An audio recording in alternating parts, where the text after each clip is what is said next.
Do you wish you could get virtual attendees to turn their cameras on? Is engagement the number one issue on your virtual meetings? Do you want your meeting to be the most engaging virtual meeting? Well, welcome to the Engaging Virtual Meetings podcast. In this podcast, we'll talk to the top people around the world in virtual meetings and give you, the listener, the best ideas to host engaging virtual meetings. Make sure that you click subscribe so you can get the latest episode of the Engaging Virtual Meetings podcast. Now, let's welcome your host, the author of the #1 Amazon hot new release, Engaging Virtual Meetings, John Chen.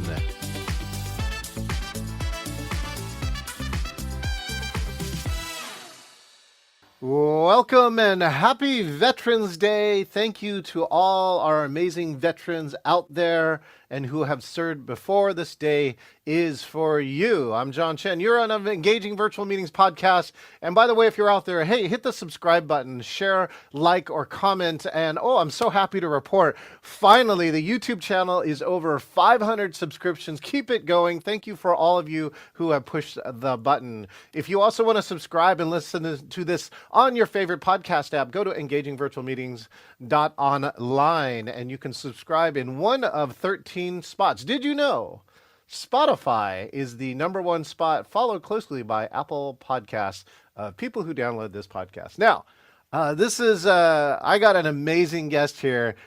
He's got some serious social media cred, and we became really good friends through one of our good friends who, rest in peace, Bob Pike. We came closer, and I think that's something that Bob would want from his interactions, right? From him, we have become very, very good friends. So I'd love to introduce to you the one and only from Arizona, Dan Shinder. Oh, me. How are you? What's up, Dan? Oh, everything's great. And you know what? Thank you indeed to all the veterans, because without them, we would not live in a world here where we can be entrepreneurs and have all the opportunities we have. So thank you, everybody who is serving now and or has served. Yes. Yeah, so much more can't be said about that. One of my past coworkers, an Army sniper, I love the one thing he used to tell me. He goes, one of his big goals one day was to move 1 mile. Move 1 mile. But because he's a sniper, the whole key is he moved 1 mile in 24 hours completely undetected. Wow, that's amazing. What an interesting stat. And Bob Pike was a veteran, bless his heart. I didn't know that. I did. I saw the photographs in the replay, Yeah. and it was like I've known him for years, and I actually did not know that about him until Interesting. recently. Yeah. So. Bob was not overt about a lot of things other than what he was doing at the time. You know what I mean? He Right. was a police officer, he was a pastor, he was in the service, the Navy. Wow. I mean, what an amazing life that man had. Yes, yeah, yes, and yes. And so, of course, Dan, you were met him through, I believe, the NSA, or National Speakers Association's Arizona chapter, of which he was a member of. And so, That's do us a correct. favor, for my friends who don't know you, Dan, take a moment, introduce yourself, who you are, and what you do. Thank you. So I must be crazy. That's part of who I am. I must be crazy because my wife and I have a blended family of 11 kids, 19 grandkids, and I think this is the first public mention of the fact that we found out a couple months ago we're going to be great grandparents, which is weird because I'm only 40, right? Actually, no. But I have 2 businesses. The first will be 11 years old in January. Drum Talk TV. It's the largest online media company in the music industry, covering the world of drumming. And we focus on more than just drumming, but what we do is we do interviews of gold and platinum artists, up and coming artists, big educators. We do documentaries, we cover events in the industry, and a few other things. And one of my favorite things is that we curate content from our fans from over 100 countries. We reach 100 million people a year online. We have over 1 million followers on social. And I started another company that first year to teach people how to do what I've done. It's a marketing company called Advanced Social Marketing. It's not an agency, it's a marketing training company where I actually teach the strategies because we did all that growth without spending a penny on advertising or boosting posts on social and with total disregard of SEO. So in a nutshell, that's me. Oh, 2 cats and 3 dogs. I can't forget them. Blended family of 11 kids. Do you want to say anything about that? Like, I think it's Yeah. something you're So the proud of. youngest just turned 29 Monday, this past Monday, the 6th. And Stephen is my right hand man with Drum Talk TV. He's our chief content officer. Uh-huh. He does most of the publishing on our social channels and also screens what comes in through our website submissions and is also the producer behind the scenes. And he and I do a separate podcast called Yes Shift in the prog rock world. Don't worry, I'm not going to give you the rundown on all 11 kids. But Steve definitely has earned a special mention since he's the youngest and he's in his Oh, last year of his 30s now. The oldest is 48 and he's an entertainer. He's Morris Day in the show Purple Rain in Las Vegas, the tribute to Prince.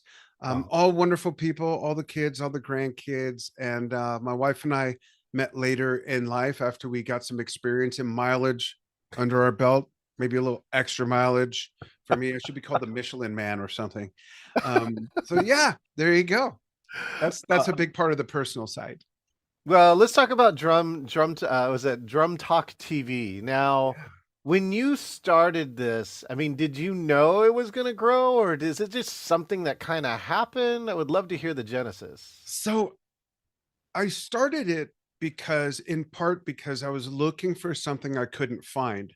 What happened first was I started an online lesson show where I was doing lessons and I was very, very new to social media. However, before I published my first lesson with my own strategies, I had already acquired followers from over 60 countries. So I knew I was onto something strategic wise with marketing. Long story short, that morphed into something that my wife hammered me over the head with by saying, just do the interviews, just do the interviews, just do the interviews. And then Drum Talk TV was born out of that 11 years ago, coming this January. So, no, I did not know it was going to blow up the way it did, even though I had that first experience with the other thing. But as we got rolling, it was about be somewhere between month 7 and 9 where it Mm. was pointed out to me that we were achieving 900% more online reach and engagement than everybody else in our space. And we were the only ones doing it 100% organically. Still are, by the way, almost 11 years in. So it was that inspired me to start the marketing training company. But I mentioned to someone in a meeting today, I Mhm. never aspired to have a million plus followers or reach 100 million people a year every year until we hit 500,000 followers. And that's what kind of opened my eyes. And I realized, I was able to step back and have some perspective and context. And I said, well, all we need to do is do that again. And we're at a million. Sounds easy, right? Right. By the way, people, if anyone ever tells you the platitude that falls out of their face that says, if you love what you do, you'll never work a day in your life. I'm going to wear my filter here. That's a BS because I love what I do and I work my tail off. Believe me, my whole team does. I'm sure you do too, John. You love what you do and I see how hard you work. Well, that's where the passion comes in, and the passion comes in because you're willing to put the extra time in because you love it somehow. Something about it you love, right? And Yeah. people can tell the difference, right? If you're grinding and you don't enjoy it and you want to get done at the end of the day, there's a complete difference versus that person who's geeking out over the little bit, the Yeah. detail. Like, and I think, you have a passion for drumming. So where did your passion for drumming come from? And by the way, I want to say hi to Joel Glickman, who's watching on us on Facebook Live. Yeah, Hey, where did that Joe. passion come from? So I started playing when I was almost 7 and I got really good really quickly. I'm Mm. blessed with a magical ear. I can learn by ear, but I did learn how to read music and all that. And Mm. I actually wanted to be the next Jacques Cousteau. I wanted to be an oceanographer, but at 14, my father took me to see Led Zeppelin. And by about the third song, like I didn't have that Beatles moment. I had the Led Zeppelin moment. By the third song, I realized, oh, so that could be a job And I told my parents that's what I wanted to do. We had to hit my mom with the paddles a couple times to revive her, but to her credit, my parents always supported me. A year later, she found an audition for what became my first paid tour of the United States as a drummer on a gig Wow. that opened for Blue Oyster Cult, Heart, Styx, Seals and Crops. I was 15 years old. So that passion came from partly the physicality of it, partly the creativity of it, partly the ability to learn my favorite songs and not only play to them, but play them in bands when I was younger, and then get into bands when I was older that played all original material.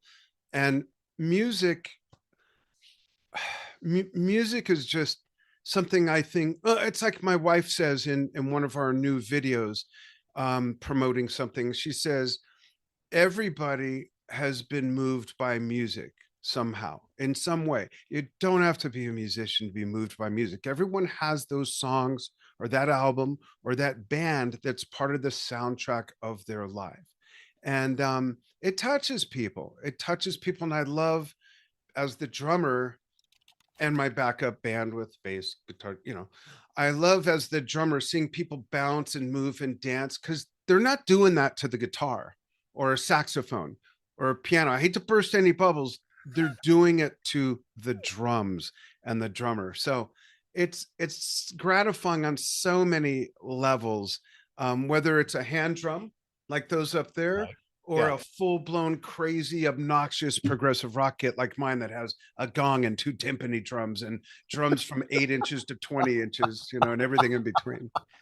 Because you can, right? And that's Yeah, like it's fun. It's fun. And I think most passion for people, I think, is driven by fun and something that resonates with them. Our dogs and cats. yeah. I'm really passionate about our dogs and cats. Aw. Horticulture. I grow flowers to that's part of what keeps me off the news when I'm not working or doing anything having to do with Drum Talk TV or advanced social marketing. I'm piddling around in my greenhouse or the garden. It just gives me so much peace to do that. And if someone were to go to my personal Facebook page and scroll down, 80% of what I post is my dogs and cats, and most of them interacting. They play with each other, and butterflies on my flowers. And I don't post hardly anything business related, whereas everyone else in my space, in either space, posts their marketing company or their drumming, drumming, drumming, drumming. My personal page is my personal page. I'm very open about a lot of things while being very introverted and private at the same time, which probably doesn't make any sense to watching Do this now. you But I watch do. any of the other pet channels, I right? do. Personalities. I would love to hear who are some of your favorites. So, my girlfriend Donna loves Layla the Boxer. If you haven't seen Layla the I Boxer, have seen that. And one of the things I put on is a video that's live on YouTube. I can't think of the name of the channel, but it's basically a 24/7 bird feeder. And the cats jump up and they're doing this on the flat screen. They want to get to the birds, or they're just curiously looking, or they'll go behind the screen thinking they'll sneak up on the bird or something. I love stuff like that. here was one too. So we got to meet this. You'll hopefully you'll find this fascinating. We got to meet the social media people from Monterey Bay Aquarium. Oh, wow. And these people here, let me just show one of their. This is like I think their third most viewed video is this one. Squid. Oh, the squid. Yeah. You know Right? why? I think I know why. Go. The motion is very meditative and peaceful. Jellyfish, squid, Right. seahorses, that same sort of vibe. Yeah, exactly. It brings your vibe down and centers your energy. Yeah, I really believe that that's why. And it's fascinating. When do we see that? It's not outside at the park. It's not at the grocery store. It's not when we're driving. Hey, a squid. Hopefully. But that this is just someone pointed a camera at an aquarium for 2 hours and clocked 2.9 million views. That's awesome. I love that. And I love the Monterey Bay Aquarium. I've been there. It's an amazing place. They're featured in a Star Trek movie, Yeah, yes, yes, right? yes, How yes. immortalized can you become, right? In a Star Trek movie, for goodness sakes. Star Wars next. Yeah, it's got like Right. a plexiglass that's like what 6, 7 feet, wide. Yeah, There's it was crazy stuff there. a clear aluminum that Scotty came across. Remember Right, that right. he actually introduced to them coming from the future. That's what it was. Yeah, transparent aluminum. So you have some sci-fi on you too. You have some Absolutely. on Yeah. you. All right. Well, okay. Uh, so so you have Drum Talk TV, right? And I'm curious. So, oh yeah, people got to know. I want to know, right? I told you I got to 500 subscribers on YouTube, Yeah. and while you might sneeze that in like your back mind, I don't though. I really don't. We all what? start with one and it's usually us. Right. What's weird with 1.2 or 3 million followers on Facebook now, I remember who the second person was. And Ooh. it's not a relative or anybody. Her name's Kimberly Box. I don't remember number 5 or 17 or 117 or 10,042, but I remember number 2. But go on. And we all take those steps, and those steps are the same steps that lead to 500, 10,000, 25,000, and every follower slash subscriber matters. So I know a lot of people, especially when they start, like have this dream too, and they have that dream where I need a million. Fill in the blank, right? Right. TikTok, fill in your social media, and it's not as easy as it looks. It's I not. think it's like authors, right? Like I'm an author of a book, and so an author of a book, the average in America is 300 books per author, right? When you average it all out, and so Wow. there's only what less than 10% get to 10,000, and there's only 100 authors who actually get to a million. And everybody dreams of, oh, I'm this best-selling author, blah blah blah. But Right. there's only a few. Like I got a chance to meet Lencioni. He sold 6 million. Yeah. Elizabeth Gilbert, who sold 16 million in Yeah. one book. And so I'm just kind of curious from Dan Shinder's list, like, what are some of the top things that you tell people who want to grow their stuff? The number one thing is to have your eyes on the right ball. Mm. And to grow a brand simply with your eye on the ball of how many followers you want to aspire to, I kind of look at it the same way as money. If you do everything for the right reasons, and those right reasons being giving value, serving your community, your target market, the Yeah. rest will come. I didn't start Drum Talk TV to reach 500,000 or a million followers or reach 100 million people a year Yeah. every year. I didn't start it for that, and it was never really a goal. So I think that should be quite far down the list, number 5, somewhere between 5 and 10. Whereas I have recognizing your value, Yeah. who it's for, and convincing them with great content that you do have something for them that will positively affect their life in some way. I had a cooking show on TV years ago, and about 7 years ago, around this time, I was really experiencing some angst with Drum Talk TV as an entrepreneur, as a business person. Sure. The Drum Talk TV guy side of me was still having a lot of fun, but on the business side, it was really getting a little. And I thought, well, if I've done what I've done in drums and music, what if I started another cooking show, because more people are into food than. And I teetered on making that shift, but I didn't. So my point is, I knew what my takeaways were going to be. When I had my first cooking show, the takeaways weren't just here's how to make XYZ. It was the history of the dish, the etymology of it, Yeah. things like that. Things like the eggplant existed as a table ornament from the time Thomas Jefferson brought it from Europe until like the 1950s. People didn't even think in America to cook it, you Yeah. know, which is crazy to people in West Africa and Asia and whatnot. And it's not even called the eggplant there. So going back, to more clearly answer your question, it's all about giving value and doing what you do for the right reasons, and the rest will come. I don't believe in build it and they will come, but if you give value, they will keep returning, and they'll share it with like-minded people. And that's how we grew organically over the last 10 years, 11 months, and 10 days. But who's counting?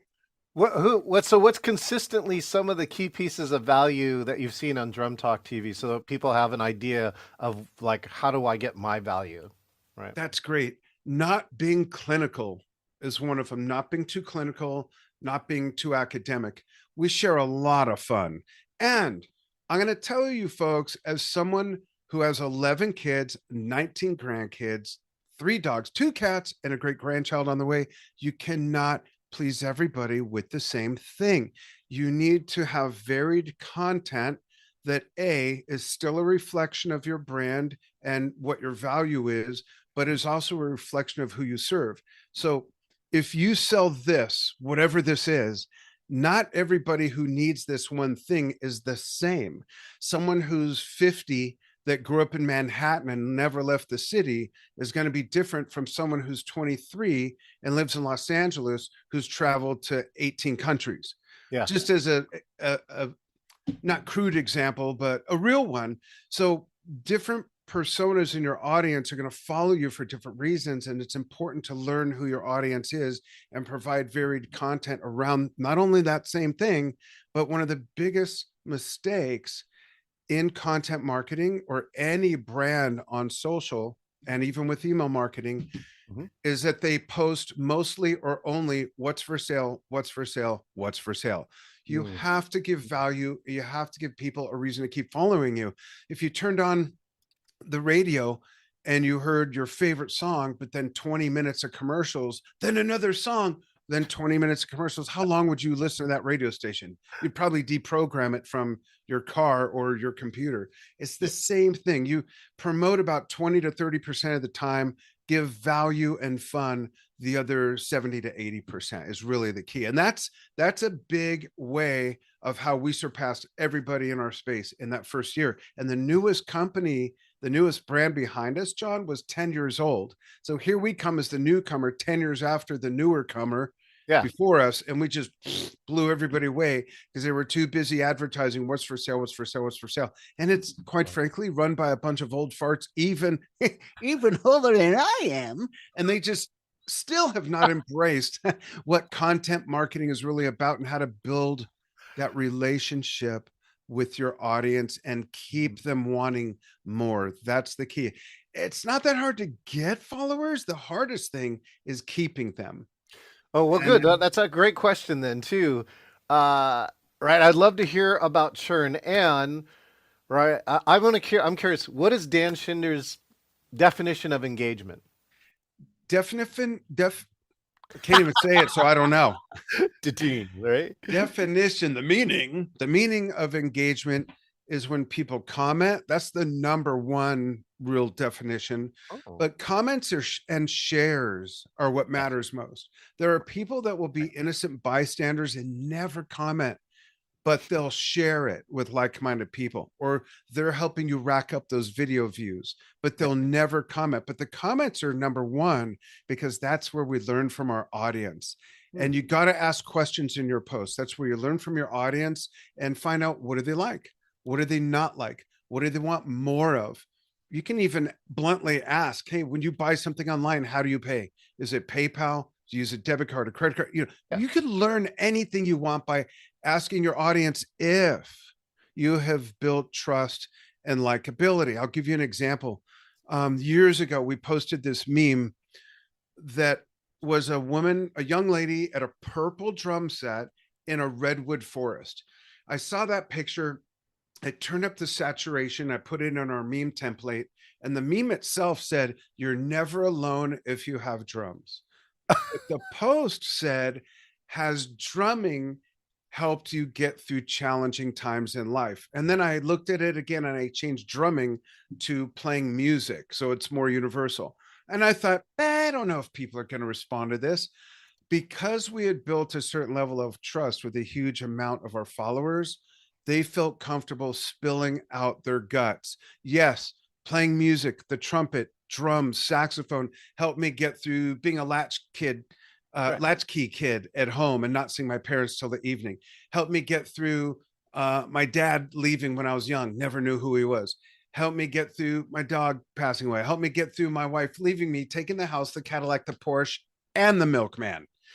And when I saw these comments, I realized where we had elevated the brand in the trust of our followers' eyes. And that's very important. So that's why I say comments are number one, Mm, shares are number two, because that's you growing organically.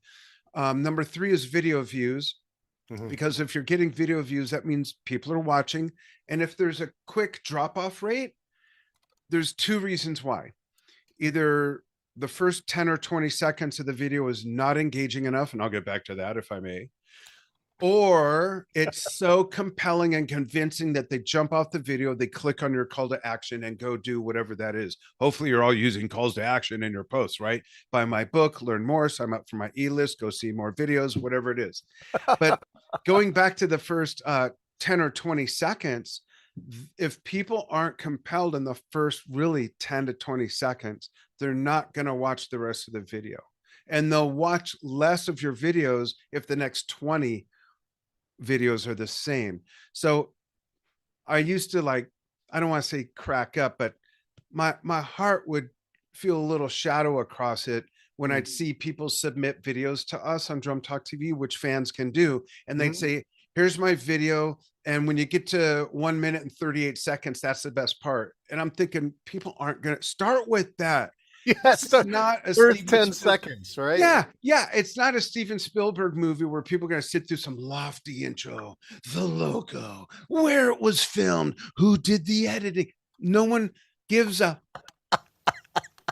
They want to just see great drumming. Do NASCAR fans want to see a driver posed leaning against his or her car? No, they want to see the sliding sideways in the third corner. You know, you really have to understand your audience and understand what works from the user standpoint Mm. and the algorithmic standpoints of the platform you're using. Which algorithms can you leverage that'll help you? Which ones do you need to dance around and avoid? And there's no manual to this, well, other than my marketing training course. But the platforms don't have a manual that says, we have a new algorithm that's going to screw with your head and make you pay to reach more people. They don't do that. All I right, know well, that was kind of a long answer, but I like to be thorough, you know. I've heard, actually, I heard somebody else say shares were number one. So you are in a like a little counterculture that I love, that comments are number one, and you Because you get got to learn from your audience. You yeah, really do. It's, yeah, imagine 1 million followers. It's yeah, like I have 1 million people in a focus group. Not yeah, that everybody sees every post. Let's keep it real, but still, it's, you know, and you have to do this. You have to think outside the box. Stop doing what everyone else is doing just because that's what they're doing. That right. doesn't mean it's the right thing to do. But a lot of people are using, and I'm sorry, I don't want to offend anybody, but a lot of people are using hashtags that are what I call generic. Hashtag TGIF, hashtag drummer, hashtag entrepreneur, hashtag. Those hashtags don't do anything for the content creators. They Right. work for the platform. So think about this. If 400,000 people on the 3 billion people on Facebook in one day, in 1 week, in 1 month, if 400,000 people use hashtag entrepreneur once, how is your post going to be found if you use that too? It's lost in the grains of sand on the beach of all those same hashtags. So I teach people to brand their hashtags. Yeah. People will say, well, how will they know to look for it? Hang with me. Don't worry about that. Number one, it links the like similar content together. Right. And when they do click it or search it, only your BS will show up, not everyone else's BS. and, All right. and Well, it's so important. And that's how I grew Drum Talk TV. A lot of this. I use uncommon sense, yes. some critical thinking, and logic. And I looked at what everyone else was doing. I said, that doesn't make sense. I'm going to try this. I tested stuff. Don't be afraid to test things. And So don't be afraid to be called out by your friends. That's not how it works. Don't take advice from someone who hasn't done what you want to do. I did call out a friend today, though. It's funny. We actually knew each other from 2012, and I did call her out for a bad mic. Right? She was on Oh, this meeting, and it, fair game. but like it was really bad, Well, and that's because talking online is so new to everyone. well, but you know what? She came back and did me a favor and said nobody has complained about my mic, and I said you were like this thin close to not being understandable. Yeah, and no one wants to be the insulter or the out caller. Everyone wants to, and I'm like you. I want to help people. All right. My lighting in here was all yellow because I had regular incandescent bulbs. Right, right. I saw someone in a regular Zoom meeting 4 years ago. I said, "What kind of lights are you using?" She said, "Daylight bulbs." I'm thinking, okay, where do I? She says, "Just go to Walmart. They're the same as regular bulbs. Daylight bulbs change the whole hue of this room. It's Yes. like I have a skylight. I don't even have windows in this room. My Yeah. wife won't let me carry cash, sharp objects, or have windows in my room because I'll get too distracted." All right. Speaking of distraction, what has to happen now that Dan, I'm sure you run plenty of virtual meetings. Your content's virtual. What has to happen in a virtual meeting, right, for Dan Shinder to be engaged? It's right in your name. You got to be engaging. So, one is, and I've spoken to people who don't feel like they have a sense of humor. They're not energetic. They're not animated. That's okay. When I say you got to make it fun, it's got to be enjoyable, and you have to include people. Don't like see this device right there, that megaphone. I used to use that to call for a sandwich, but it must be broken because the sandwich never comes.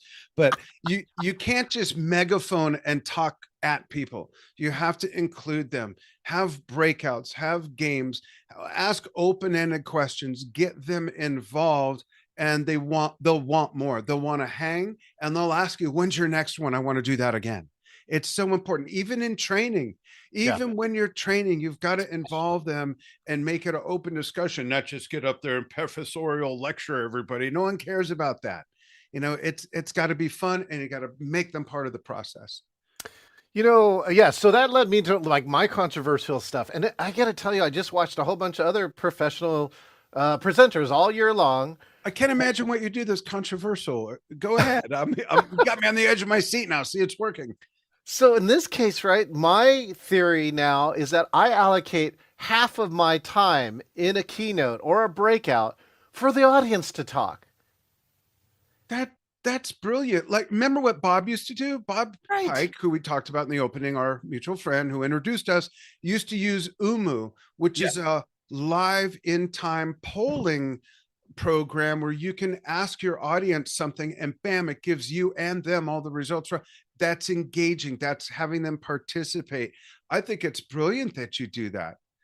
And I got to tell you though, there's just still so few. There's still so many people who start talking. They talk for 45 minutes straight, right? They think that you should talk for 38 minutes and have 7 minutes of Q&A, right? It's like, why don't you just take that Q&A, shove it in the middle? The conversation is the most important, interesting thing. And here's the other part, right? It is impossible for Dan Shinder to be not engaged if I'm asking him or he's answering a question, right? Right. His attention is here. He knows the class is watching him, that people Right. to that. And so it sounds so simple, but there's nobody's doing it right now, Dan. You know what?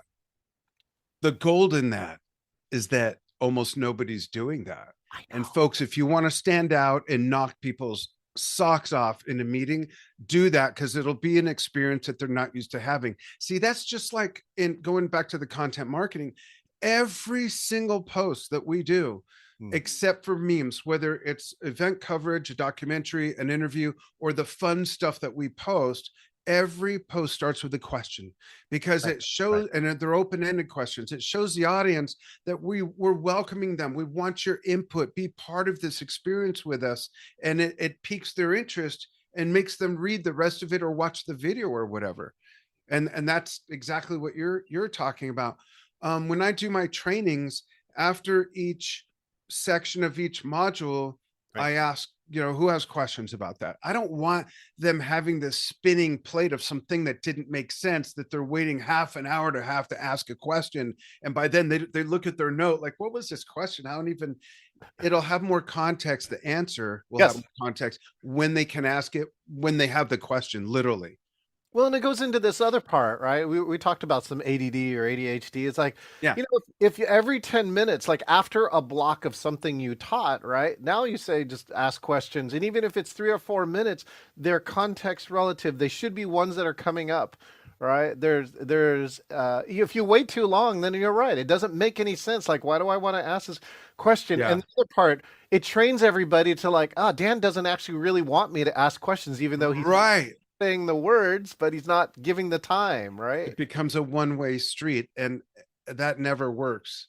It never Yeah. works. It's got to be engaging by having them participate, and you're also providing a more valuable experience because people are going to learn from other people's. Yeah. Like I say to my master class right now, I say, hope come to the Q&A session, because I do sessions of just Q&A for 90 minutes once Yeah. a month, and I say, come to that and you'll learn from other people's questions and maybe even my answers. I don't know, but I tell them, even if you don't have a question, show up, because you'll learn from someone else's question, and it always inevitably sparks a question that they didn't even come with, because then you start down a path and they go, oh, so what about. It's really important, and it shows that you care. If you teach something, if you Right. hold a virtual meeting of any kind, you got to care. But going back to what you said about people talking for 38 minutes and leaving 2 minutes for questions or whatever, I really think that people are taught how to speak, not how to listen, and not how to create engagement. And a Mm. lot of people have a bit of myopia going and think that their stuff is so valuable that they just need to brain dump for the whole hour or whatever it is. Um, and don't know how to give the aspect of value of including their audience. And quite frankly, some people just like to hear themselves talk, and we all know those people. So people watching this, when you ask someone a simple question, they go on and on. Okay, so first I was born, then I went to, and you just ask them, what'd you have for dinner last night? You mentioned you were going out with your wife. What? Oh, Long talkers. long talkers. Yeah. They're learning from each. Oh, here's what I really wanted to share this too, Dan. I learned this also from my coach and one of our speakers, Shiraz Babu, who was in my conference. Right, they do kind of a lot of personal work, and one of the things they talk about is when you're doing transformational work. Right, when you one is they work on the easiest person in the room, and here's the reason why, because you're actually secretly working on all the other people in the room who are listening, Yeah. right? And so that's what. So like they going through this change, and even though this person, it sounds really vulnerable, sounds deep, and all this other stuff, turns out all the people who didn't volunteer, who are listening to this conversation, quite often have the bigger change. Yes, and they're going through the exercise as the person, the trainer or whoever's leading it through that easier person. Yeah. I think it's safer too because it's the disassociation saying, "Oh, you're not talking about me, so I don't have to put up any barriers." Right. Now, Right. And right, yeah, without bringing them in, you'll never learn who that easiest person is. You got to have interaction, engagement, and say, okay, when I get to the exercise, I'm going with Ellen because she's been vocal, she's asked the right questions, right. and it's and there's a comfort between you on stage and that person, or the virtual stage. um that's genius, absolutely. Okay, so what is one or two of the ways that Dan Shinder creates psychological safety in a community? Because again, people you said started sharing like drumming got me through fill in the blank, and that's a give, Yeah, right? yeah, You do absolutely. that. The number one way is going back to when I was holding this up and said, even though they're all following you because this is your thing, that doesn't make you've got one too. That doesn't mean they're all the same people, even though they want the same thing from you. So when you vary the content and the message to reach all these different psychographic and personas in your audience, when it resonates with them, that's the first step. If you Resonate. only have one or two ways of speaking to people and advertising this, you're going to miss out on a lot of people. So I'll give an example. If I had a boot brand, Dan's Yeah. Boot, get the boot. If all my videos advertising the boot showed senior citizens like me, the younger folks, 18 to 24, 25 to 34, would say, oh, that boot's for old people. I'm going on a real hike. But if all my videos only showed 18 to 24-year-olds, the seniors like me would say, oh, well, those boots are for the kids. I need boots for my high mileage wrinkle ass feet. Without having both, you'll never get both as clients or followers. So Hmm. I really believe that knowing really who your market is. So if I sell this, my market isn't people who want this. It's people who want this who are then fill in the blank. There are women who are teachers between 35 and 44 and 55 to 64. You got to drill it down and then create content that'll resonate with them. Watch TV, folks. I don't watch much TV, but on YouTube, when you see commercials, Yes. and you see a commercial for the same product or brand, you'll never only see the same commercial. Right. My wife and I are mixed race. Are we? Yeah, she's a woman, I'm a man. No, my wife's black, and we notice more and more and more that there's a lot of mixed race couples of different races being used in advertising, Right. whether it's white and Asian, black and Asian, black and white, on and on, Asia minor, Asia major. There, and it's more and more prevalent, but no one will have just one type of group of people persona or the way of presenting this product. All right, I'm going to introduce something new with you, and I want to give a shout out to Ka Hurst and our good friend, super streamer Erica Bates, who's watching us on Facebook Live. Thanks for watching. This is the speed round. Uh-oh. Okay, rapid fire. Answer these as fast as possible. Favorite drummer? Purple. Oh, John Bonham. Whoa. Favorite drum kit? My big blue one. Drumsticks. Favorite drumsticks? A head, 5As, nylon tip. They're made of some sort of alloy. They're probably made from an alien species. They're made of unobtainium. It's hard to find. That's a good one. I haven't used that. Coolest drum moment in your life? I know it's rapid fire, but it's either seeing John Bonham in person when I saw Led Zeppelin, my first concert, or one of the many times I got to play with some of my biggest idols on the show or something like that. Yeah. Largest scale drumming moment? Largest what? Largest scale. Number of people drumming at the same time. Oh, we have something from China that has, I think, 1,600 drummers playing at the same time. Best solo drumming moment? For me, it's John Bonham. The song remains the same. Not the movie, but the vinyl soundtrack, that version of Moby Dick. I'm going to re-ask this question for you. Your best solo drumming moment. You playing drums with nobody there. Oh, with nobody there.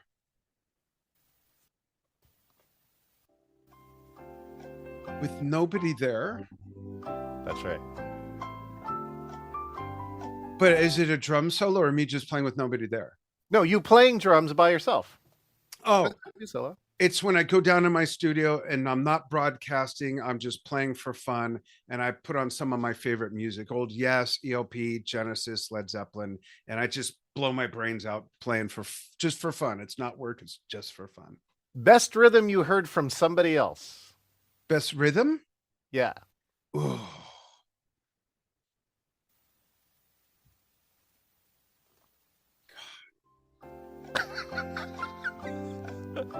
One of them is Fool in the Rain by John Bonham playing the shuffle, Bernard Purdie's shuffle. You are a Bonham fan. Okay, and here's the best one.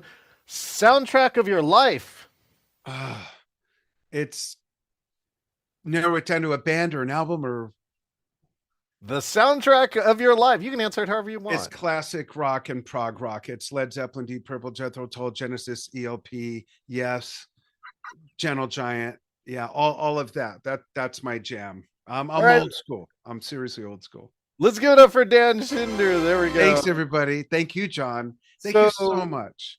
I'm gonna here. Let's close with this. What do you see for the future of virtual?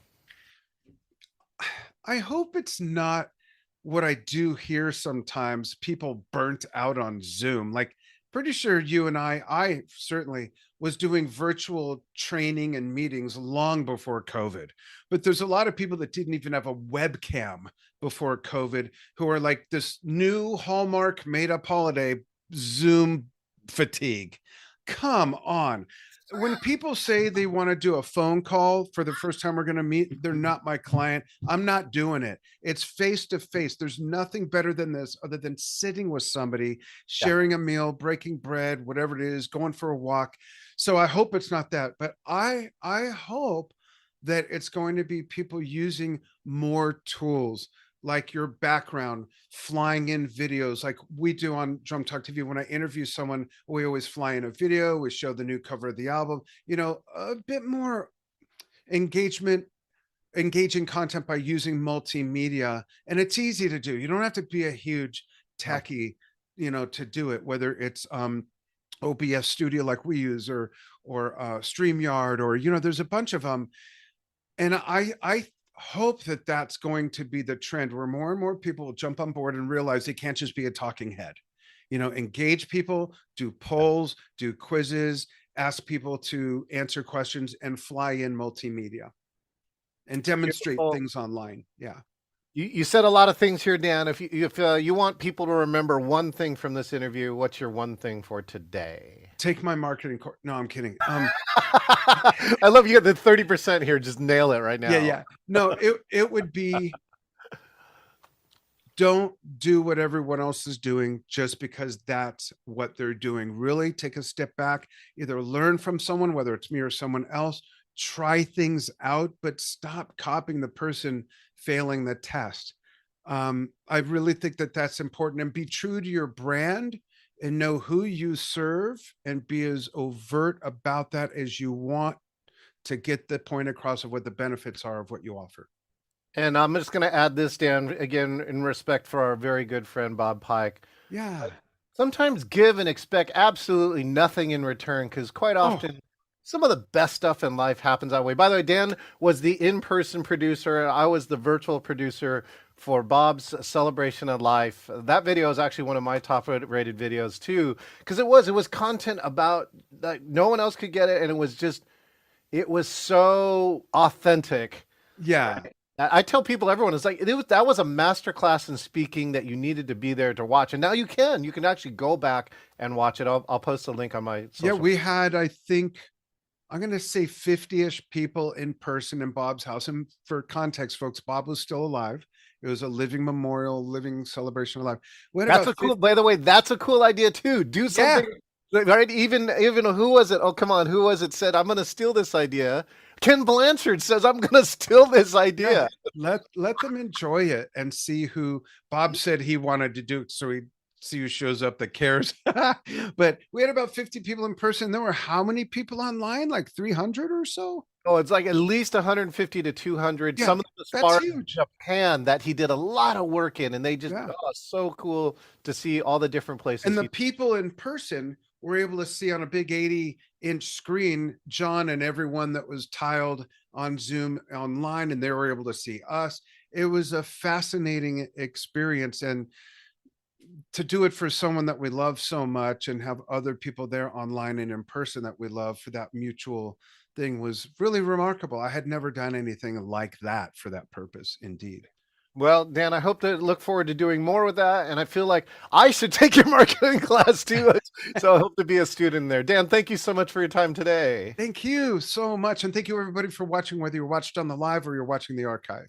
There we go. All right. We've been talking with Dan Shinder, who just says the one key message today, do something different. Do something different. Well, you want to do something different here. Make sure and subscribe if you want to hear about these next videos, or share, or LinkedIn, or hit a comment. Oh, he's told me too. Number one thing you could do is comment on this video. Let us know what you thought. Let us know what you'd like to see in future interviews. If you want to check in some other interviews here, we have a new podcast releasing every Wednesday, every week. And most important, Dan told me to engage you. If you want to be the next person on the Engaging Virtual Meetings podcast, go to this link up here, engagingvirtualmeetings.com/meet, select interviews, select the best hour of your day, and you too can be featured here on the Engaging Virtual Meetings podcast. Until next time, we'll see you there. This is John Chen, the author of the Amazon #1 hot new release, Engaging Virtual Meetings. I personally want to say thank you for listening to the Engaging Virtual Meetings podcast. It is my passion to help you eliminate bad virtual meetings. Make sure that you click subscribe so that you can get the latest episode of the Engaging Virtual Meetings podcast with all of the latest ideas. Hey, I want to meet you. If you want to talk about a virtual meeting challenge, or if you want to be the next guest on the Engaging Virtual Meetings podcast, just go to engagingvirtualmeetings.com/meet. That's engagingvirtualmeetings.com/meet, MEET, and find your best time to meet up. Thank you, and I look forward to engaging with you online.